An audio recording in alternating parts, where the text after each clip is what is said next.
በአልሙኒር ቁርአን አካዳሚ ነፃ ለ3 ወራት የሚቆይ የቁርአን ትምህርት እድል ቻሌንጅ። አሰላሙ አለይኩም ወራህመቱላሂ ወበረካቱ። ይህ ቻሌንጅ ለዩቲዩብ ቤተሰቦች ብቻ የቀረበ የሆነ ነው። ለ10 ጀማሪ ተማሪዎች ነፃ ለ3 ወራት የቁርአን ትምህርት እድል አዘጋጅተናል። በዚህ በዩቲዩብ ገብታችሁ ቻሌንጁን እንድትከታተሉና እንድትጠባበቁ ላሳውሳችሁ ፈልጋለሁ። በነፃ ለ3 ወራት የቁርአን ትምህርት እድልን ነው የምንሰጠው ኢንሻአላህ።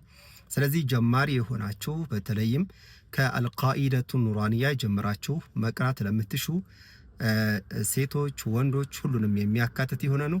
ስለዚህ ኢንሻአላህ ቤተሰብ ሆናችሁ ሰብስክራይብ አድርጋችሁ እንድትጠብቁን ላስታውሳችሁ ነው። ተጅዊድ በአማርኛ ወይም ተጅዊድ ኢን አምሃሪክ በላችሁ ሰርች በማድረግ መጠቀም ትችላላችሁ። ወይም ደግሞ ኮሜንት ላይ የዩቲዩቡን ሊንክ እልክላችኋለሁ። ይፈልጉት ሊኖሩ ስለሚችሉ እድል እንዲገጥማቸው ለነሱም ኢንሻአላህ ሸር አድርጉላቸው። ሰላም አለይኩም ወራህመቱላሂ ወበረካቱ።